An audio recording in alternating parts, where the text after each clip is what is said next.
Halo guys, welcome back to my YouTube channel. Kali ini aku akan bacain cerpen.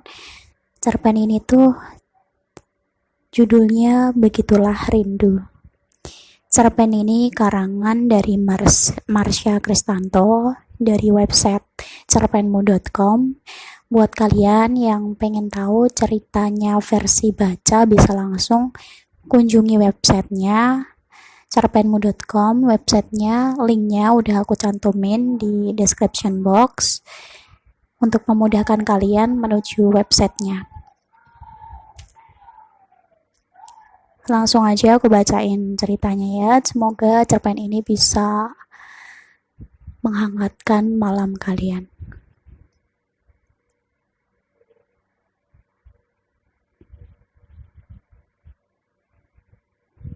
Begitulah rindu. Cinta sejak awal memberi tanda dan sama-sama sadar. Sama-sama sadar ketika sejak awal cinta timbul dan kobarannya makin besar. Besarnya kobaran itu mulai membakar ketakutan. Sama-sama sadar dan akhirnya merenggut kebersamaan. Suatu ketika di sebuah ruang tunggu untuk rindu. Pagi ini, ruangan itu bernuansa berbeda. Cat yang ada kini mulai mengelupas dan kusam. Dinding-dindingnya menggeliat penuh resah. Rindu nampak duduk dengan menunduk di sudut ruangan itu. Jemarinya saling terpagut. Mukanya pucat pasi. Sesekali melirik ke arah jam dinding yang hanya berdetak berirama seperti detak jantungnya. Tak ada suara lain selain tik-tok, tik-tok, dan desau angin yang merambat lirih masuk dari celah-celah langit-langit yang menganga. Dingin banget, katanya lirih sambil membenarkan sweater kuningnya. Tiba-tiba pintu yang ada di hadapannya terbuka. Deritanya yang panjang membuat rindu menoleh dengan cepat ke arah pintu itu. Seorang gadis sebaya dengannya tampak menyempil dan pandangannya menyapu seluruh ruang tunggu itu. Matanya berhenti ketika yang dilihatnya masih duduk manis di pojokan. Senyumnya terkembang. Masuklah rindu, kau pasti senang dengan hasilnya. Dengan langkah lemah, rindu menuruti kata-kata gadis itu. Sayang, datang juga. Bram, apa yang kamu bawa itu? Aku gak bawa apa-apa sayang, aku hanya bawa sebongkah cinta. Bibirnya mengacup kening rindu, dan senyum tersimpul di bibirnya yang tipis. Duduklah, aku kangen banget sama kamu. Pinta rindu dengan manja. Iya, sudah lama gak ketemu ya? Maaf loh, pasti kamu bete. Gak aku temenin kemana-mana. Sekarang kamu kurusan deh. Kenapa? Kamu sakit? Udahlah, peluk aku sampai pagi sayang. Aku kangen sama kamu. Hari ini cukup melelahkan. Baiklah, berikan tubuhmu. Seberapa jauh aku bisa bersembunyi tanpa mengingatmu? Sepertinya aku tak mampu melakukannya. Pagi ini udara masih terasa dingin. Perubahan cuaca yang berganti secara tiba-tiba memaksa rindu untuk berlama-lama meringkuk dalam selimutnya yang tebal. Alarm yang sejak 15 menit tadi berdering tak dimatikannya. Handphone yang terletak di samping ranjangnya bergetar hebat namun tak tersentuh olehnya. Seakan tubuh itu telah ditinggalkan oleh jiwanya yang entah sedang apa dan di mana. Suara pintu itu terbuka didengar oleh rindu, namun tubuh itu seakan tak berdaya. Suara-suara yang sedang berbincang terdengar lamat-lamat, lalu giliran pintu kamarnya terbuka. Selamat pagi, sapa Bram seraya mengacup kening rindu. Tubuh rindu menggeliat manja dari balik selimut.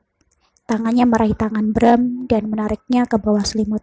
Rindu, aku sudah siap berangkat ke kantor. Apa yang kamu lakukan? Tangan kekar Bram menampik tangan rindu, dan tubuh rindu terhempas keras jatuh. Bram hanya melirik tubuh rindu dengan miris dan berlalu begitu saja. Rindu yang terpaku menatap lantai-lantai kamarnya dengan nanar. Telinganya menangkap suara wanita lain. Dia, Monica. Kini rindu duduk menatap langit dari balkon kamarnya. Masih mengenakan piyama semalam. Sesekali tuh bibirnya mencecap kopi pahit dari cangkir kesayangannya.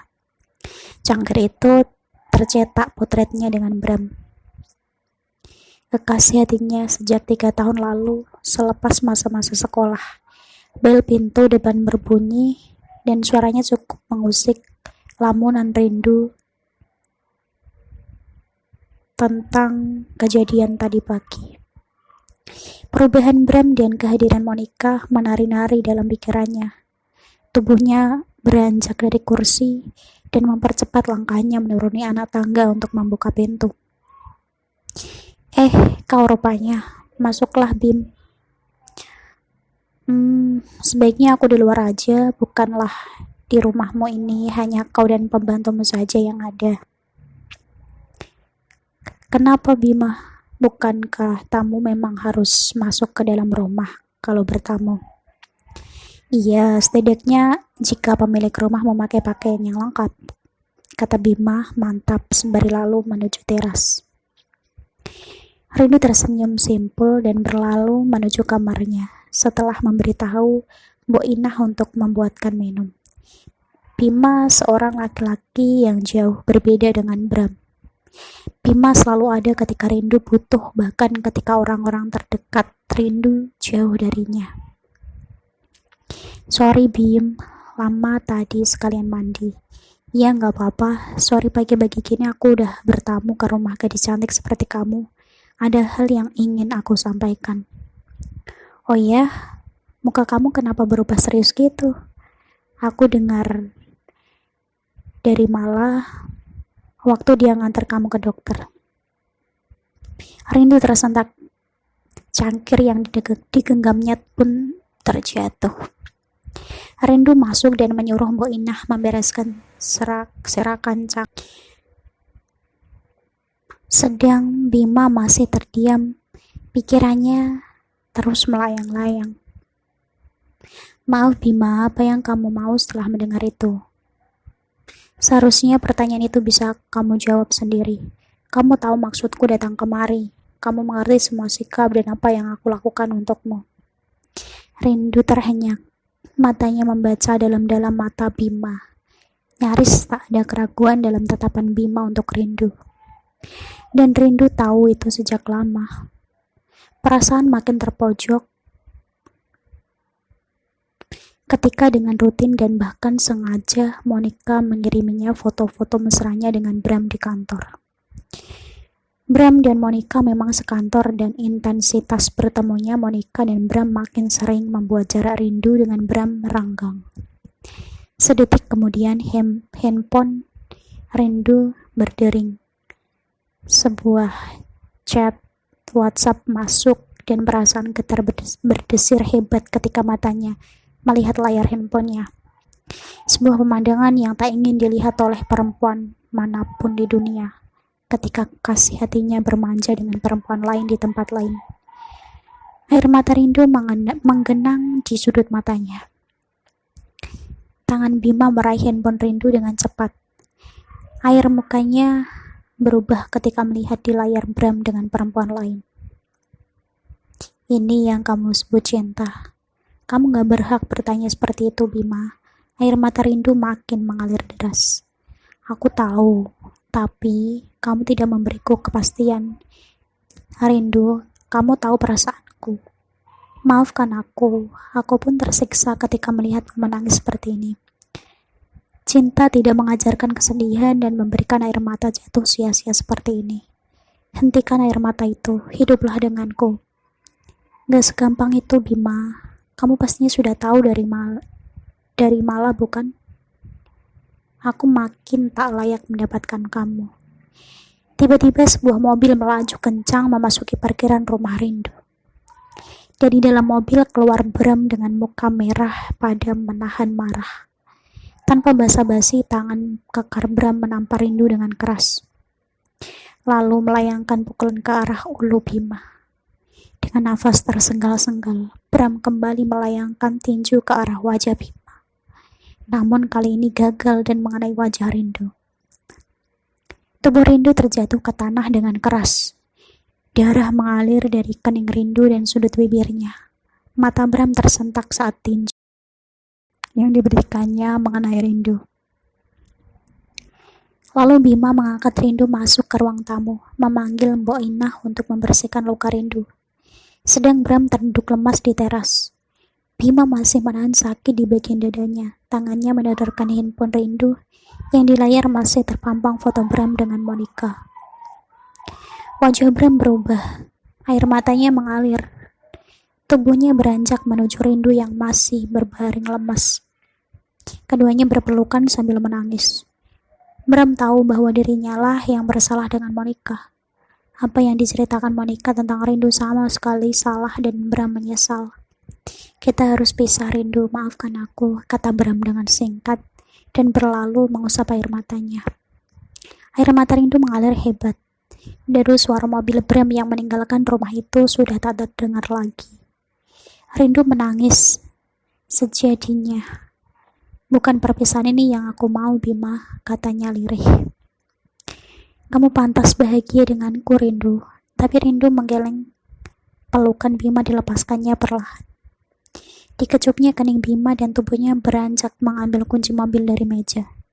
Bima membelak matanya. Mukanya mendadak pucat pasi. Aku yang melukaimu atas nama cinta, Bima, dan kini aku pun terluka atas nama cinta. Bima, maafkan. Maaf pun tak cukup untukku, tapi ada yang tak bisa lepas dari Bram. Sambil Rindu mengusap perutnya pelan. Bima mengganggu kecil dan memberikan pelukan terakhir pada Rindu. Aku yang membuatmu terluka dengan mencintaimu juga, tapi kenapa justru perih yang berbalik tajam melukakan hatiku, Bima? Rindu pun berlari menuju mobil yang ada di garasi, meninggalkan Bima terpaku mengenang kata-kata Rindu. Aku mencintaimu, Bima, kata itu kembali terngiang di pikiran Bima. Aku menangis pilu dalam birunya Rindu yang menusuk tanpa henti. Haruskah aku sudahi dengan pergi mengingkarimu? Jika itu jalannya, aku ingin kamu berbahagia. Nah, itulah cerpen berjudul Begitulah Rindu. Semoga kita bisa mengambil pelajaran dari kisah ini. Terima kasih udah simak video ini. Jangan lupa klik tombol subscribe, like, share ke teman-teman kalian, dan komen. Sampai jumpa. Thank you.